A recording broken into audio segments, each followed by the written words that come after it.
ಬನ್ನಿ ಸ್ನೇಹಿತರೆ, ನಮ್ಮ ನಮಸ್ತೆ ಹಿಂದೂಸ್ತಾನ್ ಮೈಸೂರಿನ ಎಪಿಸೋಡ್ಗೆ ಎಲ್ಲರಿಗೂ ಸ್ವಾಗತ ಸುಸ್ವಾಗತ. ನೋಡಿ, ಇವತ್ತಿನ ದಿವಸ ಕೇಂದ್ರ ಸರ್ಕಾರದಲ್ಲಿ ನಿರ್ಮಲಾ ಸೀತಾರಾಮನ್ ವಿತ್ತ ಸಚಿವರು ಅವರು 7ನೇ ಬಾರಿಗೆ ಬಡ್ಜೆಟ್ ಮಂಡಿಸ್ತಾ ಇದ್ದಾರೆ. ಒಬ್ಬ ಹೆಣ್ಣು ಮಗಳು, ಅದು ಏನೋ ಸಾಧಾರಣ ಕುಟುಂಬದಿಂದ ಬಂದಿರತಕ್ಕಂಥ ಹೆಣ್ಣುಮಗಳು 7ನೇ ಬಾರಿ ಬಡ್ಜೆಟ್ನ ಪ್ರೆಸೆಂಟ್ ಮಾಡ್ತಾ ಇದ್ದಾರೆ. ಭಾರತ ದೇಶದ್ದು ಥರ್ಡ್ ಬಿಗ್ಗೆಸ್ಟ್ ಎಕಾನಮಿ ಕೊಟ್ಟಿದ್ದೀವಿ ನಾವು. ಥರ್ಡ್ ಬಿಗ್ಗೆಸ್ಟ್ ಅಂತ ಹೇಳಿದ್ವಿ, ಸಾರಿ ತಪ್ಪಾಗುತ್ತೆ. 3ರಲ್ಲಿ ಒಂದಾಗ್ಬೋದು, 2 ಆಗ್ಬೋದು. ಇದನ್ನು ಗಮನದಲ್ಲಿ ಇಟ್ಕೋಬೇಕು. 3ರಲ್ಲಿ 1 ಆಗ್ತಕ್ಕಂಥ ಬಿಗ್ಗೆಸ್ಟ್ ಎಕಾನಮಿ ಆಗಿರ್ತಕ್ಕಂಥ ಬಡ್ಜೆಟ್ನ ಮಂಡಿಸೋದಕ್ಕೆ ಹೊರಟಿದ್ದಾರೆ. 2047ಕ್ಕೆ ಭಾರತ ಪ್ರಬುದ್ಧವಾದ ದೇಶ ಆಗಬೇಕು. 2047ಕ್ಕೆ ನಾವು ಶತಮಾನೋತ್ಸವನ ಆಚರಿಸ್ತೀವಿ. ಆ ಶತಮಾನೋತ್ಸವನ ಆಚರಿಸತಕ್ಕಂಥ ಸಂದರ್ಭದಲ್ಲಿ ನಾವು ವಿಶ್ವಗುರು ಆಗಿರಬೇಕು. ಅಮೇರಿಕಾನು ಎಲ್ಲ ವಿಧದಲ್ಲೂ ಬೀಟ್ ಮಾಡಬೇಕು ಅನ್ನೋ ಗುರಿಯೊಂದಿಗೆ, ಅನ್ನೋ ಉದ್ದೇಶದೊಂದಿಗೆ, ಅನ್ನೋ ಪೂರಕವಾದ ವ್ಯವಸ್ಥೆಗಳನ್ನ ನರೇಂದ್ರ ಮೋದಿಯವರು ಮಾಡ್ತಾಯಿದ್ದಾರೆ.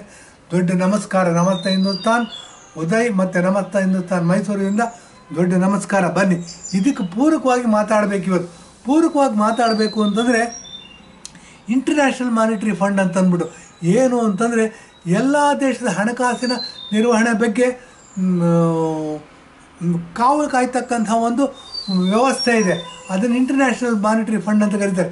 ಅವ್ರ ಹಣಕಾಸಿನ ಪರಿಸ್ಥಿತಿ ಬಗ್ಗೆ, ಬೆಳವಣಿಗೆ ಬಗ್ಗೆ ಹದ್ದಿನ ಕಣ್ಣಿಂದ ನೋಡ್ತಿರ್ತಾರೆ. ಅಂಥ ಇಂಟರ್ನ್ಯಾಷನಲ್ ಮಾನಿಟರಿ ಫಂಡ್ ಅವರು ಒಂದು ವರದಿಯನ್ನು ಕೊಟ್ಟಿದ್ದಾರೆ. ಏನು ಅಂದರೆ ವಾರ್ಷಿಕ ವರದಿಯನ್ನು ಕೊಟ್ಟಿದ್ದಾರೆ. ವಾರ್ಷಿಕ ವರದಿಯಲ್ಲಿ ಸತತವಾಗಿ 3ನೇ ಬಾರಿ ನರೇಂದ್ರ ಮೋದಿಯವರು ಪ್ರಧಾನಮಂತ್ರಿ ಆಗಿದ್ದಾರೆ, ನಿರ್ಮಲಾ ಸೀತಾರಾಮನ್ ಅವರು ವಿತ್ತ ಸಚಿವರಾಗಿದ್ದಾರೆ. 8% GDP ಗ್ರೋತ್ ಇದೆ ಇಂಡಿಯಾ ದೇಶದ್ದು ಅಂತ. ಇದು ನೋಡಿ, ಇಲ್ಲಿ ಬರೀ ಅಷ್ಟು ಹೇಳಿಬಿಟ್ರೆ ನಮಗೆ ಸಮಸ್ಯೆಯ ತೀವ್ರತೆ ಅರ್ಥ ಆಗೋದಿಲ್ಲ.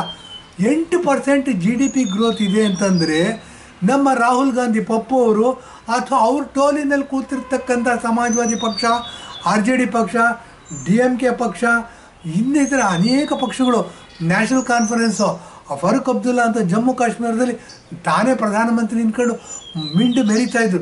ಇವರೆಲ್ಲ ಕೂತ್ಕೊಂಡು ಅವ್ರು ಏನು ಮಾಡ್ತಿದ್ರು, ಬೆಲೆ ಏರಿಕೆ ಜಾಸ್ತಿ ಆಯಿತು, ಬೆಲೆ ಏರಿಕೆ, ಬದನೆಕಾಯಿ ಬೆಲೆ ಏರಿಕೆ ಜಾಸ್ತಿ ಆಗಿದ್ರು 8% GDP ಗ್ರೋತ್ ಆಗಿದೆ ಅಂತಂದರೆ ಹೆಮ್ಮೆ ಪಡ್ತಕ್ಕಂಥ ವಿಷಯನ, ದುಃಖ ಪಡ್ತಕ್ಕಂಥ ವಿಷಯ. ಎಲ್ಲ ದುಡಿತಕ್ಕಂಥ ಕೈಗಳಿಗೆ ಕೆಲಸವನ್ನು ಕೊಡಬೇಕು. ಅದು ಬಿಟ್ಟುಬಿಟ್ಟು ಕರ್ನಾಟಕದಲ್ಲಿ ಕಾಂಗ್ರೆಸ್ ಏನು ಮಾಡಿದ್ದಾರೆ, ಹೆಂಗಸರಿಗೆ ಬಸ್ ಫ್ರೀ ಮಾಡಿದ್ರು, ಹೆಂಗಸರಿಗೆ 2,000 ಕೊಡ್ತೀನಿ ಅಂತಂದರು. ಮತ್ತು ಗ್ರ್ಯಾಜುಯೇಟ್ಸ್ಗಳಿಗೆ 3,000 ಕೊಡ್ತೀನಿ ಅಂತಂದರು. ಡಿಪ್ಲೊಮಾ ಹೋಲ್ಡರ್ಸ್ಗೆ 2,000 ಕೊಡ್ತೀನಿ ಅಂತಂದರು. 200 ಯೂನಿವರ್ಸಿಟಿ ಎಲೆಕ್ಟ್ರಿಸಿಟಿ ಫ್ರೀ ಮಾಡ್ತೀನಿ ಅಂದರು. 5 kg ಅಕ್ಕಿ ಫ್ರೀ ಕೊಡ್ತೀನಿ. ಎಲ್ಲ ಟುಸ್ಸಾಗೋಯ್ತು. ಏನಾಯಿತು ಅಂದರೆ ಮೂಗುಗೆ ತುಪ್ಪ ಹಚ್ಚಿದ್ರು ಇವರು ಜನಸಾಮಾನ್ಯರಿಗೆ. 187 ಕೋಟಿ ರೂಪಾಯಿ ವಾಲ್ಮೀಕಿ ಹಗರಣ ಅಂತ ಹೊಡೆದ್ಬಿಟ್ಟು ಕೂತ್ಬಿಟ್ಟಿದ್ದಾರೆ. ಅದು ನೋಡಿ, ಬರೀ ಬಾಯಿ ಮಾತಲ್ಲಿ 187 ಕೋಟಿ ರೂಪಾಯಿ ಟ್ರಾನ್ಸ್ಫರ್ ಆಗಿದೆ ಅಂತಂದರೆ ಮುಖ್ಯಮಂತ್ರಿಯ ಬಾಯಿ ಮಾತಿನ ಒಪ್ಪಿಗೆ ಇಲ್ಲದೇ, ಮುಖ್ಯಮಂತ್ರಿ ಆಶೀರ್ವಾದ ಇಲ್ಲದೇ, ಮುಖ್ಯಮಂತ್ರಿ ಬೆಂಬಲ ಇಲ್ಲದೇ ಇಷ್ಟು ದೊಡ್ಡ ಹಗರಣ ಆಗಕ್ಕೆ ಸಾಧ್ಯ ಇಲ್ಲ. ಈಗ EDನವರು FIR ಹಾಕಿದಾರಂತೆ. ಇವತ್ತು TVನಲ್ಲಿ ನ್ಯೂಸ್ ಬರ್ತಾಯಿತ್ತು. FIR ಹಾಕಿದಾರಂತೆ. ಸಿದ್ದರಾಮಯ್ಯನವರು ಅರೆಸ್ಟ್ ಆಗಬಹುದು ಅನ್ನೋ ಒಂದು ಅನುಮಾನ ನಮಗೆ ಇರಲಿ. ಏನು ಅಂದರೆ ಯಾರ್ಯಾರು ಕೆಟ್ಟ ಕೆಲಸ ಮಾಡ್ತಾರೆ ಅವ್ರಿಗೆಲ್ಲ ಅಂಬೇಡ್ಕರ್ ಬರೆದಿರ್ತಕ್ಕಂಥ ಕಾನೂನು, ಅಂಬೇಡ್ಕರ್ ಕೊಟ್ಟಿರ್ತಕ್ಕಂಥ ಸಂವಿಧಾನದ ಅಡಿಯಲ್ಲಿ ಏನು ಶಿಕ್ಷೆ ಆಗಬೇಕು ಅದು ಶಿಕ್ಷೆ ಆಗಬೇಕು. ಅದಕ್ಕೆ ನಮ್ಮ ಬೆಂಬಲ ಇದೆ. ಹಾಗಂತ ಹೇಳಿಬಿಟ್ಟು ಬನ್ನಿ ಮುಂದುವರಿಸ್ತೀವಿ. ಏನಾಗುತ್ತೆ, 8% GDP ಗ್ರೋತ್ ಆಗಿದೆ ಅಂತ ಇಂಟರ್ನ್ಯಾಷನಲ್ ಫಂಡ್ ಹೇಳಿದರೆ, ಈ ರಾಹುಲ್ ಗಾಂಧಿಯವರು ಏನು ಮಾಡಿದ್ರು, ಭಾರತ ಜೋಡೋ ಅಂತ ಒಂದು ಯಾತ್ರೆ ಮಾಡಿದ್ರು, ನ್ಯಾಯ ಅಂತ ಯಾತ್ರೆ ಅಂತ ಮಾಡಿದ್ರು, ಏನೇನೋ ಬದನೆಕಾಯಿ ಪಲ್ಯ ಅಂತ ಒಂದು ಯಾತ್ರೆ ಮಾಡೋದೊಂದು ಬಾಕಿ ಇದೆ. ಇಷ್ಟೆಲ್ಲ ಯಾತ್ರೆ ಮಾಡ್ತಾ ಏನು ಹೇಳಿದವರು, ನಿರುದ್ಯೋಗ ಸಮಸ್ಯೆ ಜಾಸ್ತಿ ಆಗ್ಬಿಟ್ಟಿದೆ, GDP ಆರ್ಥಿಕ ದುಸ್ಥಿತಿ ಕಂಡುಬಿಟ್ಟಿದೆ, ಆರ್ಥಿಕ ಪ್ರಗತಿ ಆಗ್ತಿಲ್ಲ, ನಿರುದ್ಯೋಗ ಸಮಸ್ಯೆ ಇದೆ, ಏನೇನು ಹೇಳ್ತಾ ಪುಂಗಿ ಎಲ್ಲ ಬಿಡ್ತಾ ಹೋದರು. ಇದೆಲ್ಲ ಎಲ್ಲಿಗೆ ಅಂತಂದರೆ, ಇಷ್ಟೆಲ್ಲ ಇದ್ದಿರುವ 8% GDP ಗ್ರೋತ್ ಆಗಿದೆ ಅಂದರೆ ಇದೆಲ್ಲದಕ್ಕೂ ಹೇಳ್ತಿದ್ದೆಲ್ಲ ಸುಳ್ಳು ಅನ್ನೋದನ್ನು ಪ್ರೂವ್ ಮಾಡೋ ಹಾಗೆ ಇಂಟರ್ನ್ಯಾಷನಲ್ ಮಾನಿಟರಿ ಫಂಡ್ ಅವ್ರು ನಮ್ಮ ದೇಶದವರಲ್ಲ ರೀ, ಬೇರೆ ದೇಶದವ್ರು ಕೂತ್ಕೊಂಡು ಒಂದು ಸಂಸ್ಥೆ ಈ ಥರ ವರದಿ ಕೊಡುತ್ತೆ ಅಂತಂದರೆ ನಾವೆಲ್ಲರೂ ಹೆಮ್ಮೆ ಪಟ್ಕೋಬೇಕು. ಏನು ಇವರು ನಿರುದ್ಯೋಗ ಸಮಸ್ಯೆ ಅಂತಿದ್ರು ಅದು ಟುಸ್ಸಾಯಿತು, ಏನು ಬೆಲೆ ಏರಿಕೆ ಅಂತಿದ್ರು ಅದು ಟುಸ್ಸಾಯಿತು. ನಮ್ಮ ದೇಶ ಆರ್ಥಿಕ ಪ್ರಗತಿ ಹೊಂದ್ತಾ ಇದೆ. ನಮ್ಮ ದೇಶ ಡಿಫೆನ್ಸ್ ಎಕ್ವಿಪ್ಮೆಂಟ್ಗಳ ಕೊಂಡ್ಕೊಳ್ಳೋ ಸ್ಥಾನದಿಂದ ಬಿಟ್ಬಿಟ್ಟು ಮಾರೋ ಸ್ಥಾನಕ್ಕೆ ಹೋಗ್ತಾ ಇದೆ. ಇದೆಲ್ಲ ಅತ್ಯಂತ ಹೆಮ್ಮೆಯ ಸಂಗತಿ. ಇದೆಲ್ಲ ಆಗ್ತಿರೋದು ಏನಾಗಂತಂದರೆ, ಒಂದು ಕಡೆ ಅಗಾಧವಾದ ಉದ್ಯೋಗ ಸೃಷ್ಟಿ ಆಗ್ತಿದೆ, ಇನ್ನೊಂದು ಕಡೆ ಬೆಲೆ ಏರಿಕೆ ಅನ್ನೋದು ನೋಡಿ. ಬೆಲೆ ಏರಿಕೆ ಅಂತ ಮಾತಾಡಿದ್ರೆ ಯಾರೇ ಅಧಿಕಾರದಲ್ಲಿ ಅವರೇ ಕಾರಣರಾಗ್ತಾರೆ ಬೆಲೆ ಏರಿಕೆಯ ಬಗ್ಗೆ. ಹೇಗೆ ಅಂತ ಹೇಳ್ತೀನಿ ನೋಡಿ. ಒಂದು ಕಡೆ ಹಾಲಿನ ಬೆಲೆ ಇವತ್ತು ಮೈಸೂರಲ್ಲಿ ಮಾಮೂಲಿ ಹಾಲಿನ ಬೆಲೆ, ಬ್ಲೂ ಹಾಲಿನ ಬೆಲೆ 44 ರೂಪಾಯಿ ಇದೆ, 48 ರೂಪಾಯಿ ಆಗಿದೆ. ಈಗ 48 ರೂಪಾಯಿ ಲೀಟ್ರ್ ಆಗಿದೆ ಅಂತಂದರೆ ಇವರೇನು ಮಾಡ್ತಾರೆ, ಸ್ಟೇಟ್ ಗೌರ್ಮೆಂಟ್ನಲ್ಲಿ ಇರೋರಿಗೆ ಡಿಯರ್ನೆಸ್ ಅಲವೆನ್ಸ್ ಕೊಟ್ಬಿಡ್ತಾರೆ, DA ಕೊಟ್ಬಿಡ್ತಾರೆ, ತುಟ್ಟಿ ಕೊಟ್ಬಿಡ್ತಾರೆ, 200 ರೂಪಾಯಿ ತುಟ್ಟಿ ಗೊತ್ತಾಗ್ಬಿಡ್ತಾರೆ. ಏನಾಗುತ್ತೆ, ಸರ್ಕಾರಿ ನೌಕರರಲ್ಲಿ ಇರೋರು ಏನು ಮಾಡ್ತಾರೆ, ಹಾಲಿನ ಬೆಲೆ ಜಾಸ್ತಿ ಆಗಿರುತ್ತೆ, ಸಂಬಳನೂ ಜಾಸ್ತಿ ಬರುತ್ತೆ, ಕೊಂಡ್ಕೊಂಡ್ಬಿಡ್ತಾರೆ. ನಾವು ಜನಸಾಮಾನ್ಯರು ಏನು ಮಾಡಬೇಕು, ಇದ್ರ ಬಗ್ಗೆ ಯೋಚನೆ ಮಾಡಬೇಕು. ಜನಸಾಮಾನ್ಯರು ಅಂತಂದರೆ ಹೆಲ್ಪ್ಲೆಸ್ ಪೀಪಲ್, ನಮ್ಮ ಬಗ್ಗೆ ಯಾರು ಯೋಚನೆ ಮಾಡೋದಿಲ್ಲ. ಬನ್ನಿ, ತುಟ್ಟಿ ಭತ್ಯೆ ಅನ್ನೋದೇನಿದೆ ಇದು ಸೆಕ್ಯುಲರ್ ಅನ್ನೋ ಥರ ನಮ್ಮ ಕಾನ್ಸ್ಟಿಟ್ಯೂಷನಲ್ಲಿ ಸೆಕ್ಯುಲರ್ ಅನ್ನೋ ವರ್ಣ ಹೇಗೆ ದುರುಪಯೋಗ ಪಡಿಸ್ಕೊಳ್ತಾ ಇದ್ದಾರೆ ಅಧಿಕಾರದಲ್ಲಿರೋರು, ಹಾಗೆ ಡಿಯರ್ನೆಸ್ ಅನ್ನೋದನ್ನು ದುರುಪಯೋಗ ಪಡಿಸ್ತಾರೆ. GDP ಬಗ್ಗೆ ಮಾತಾಡ್ತಾ ಇದ್ದೆ. GDP ಬಗ್ಗೆ ಮಾತಾಡಬೇಕು ಅಂತಂದರೆ ಬನ್ನಿ, ನಮ್ಮ ಆರ್ಥಿಕ ಪ್ರಗತಿ ಆಗಿದ್ದರಿಂದನೇ GDP 8% ಆಗಿದೆ. ಬೆಲೆ ಏರಿಕೆ ಅಂತ ಏನು ಗಲಾಟೆ ಮಾಡಿದ್ರು ಅದು ಎಲೆಕ್ಷನ್ ಸ್ಟಂಟು, ಎಲೆಕ್ಷನ್ ವೋಟ್ ತಗೊಳ್ಳೋಕ್ಕೋಸ್ಕರ ಮಾಡಿದ್ದು, ಅಮಾಯಕರಿಗೆ ಟೋಪಿ ಹಾಕೋಕ್ಕೋಸ್ಕರ ಮಾಡಿದ್ದು, ಯಾರು ಅವಿದ್ಯಾವಂತರಿದ್ದಾರೆ ಅವ್ರನ್ನ ಯಾಮಾರ್ಸೋಕ್ಕೋಸ್ಕರ ಮಾಡಿದ್ದು ಅಂತ ಹೇಳೋಕ್ಕೆ ಇಷ್ಟಪಡ್ತೀನಿ.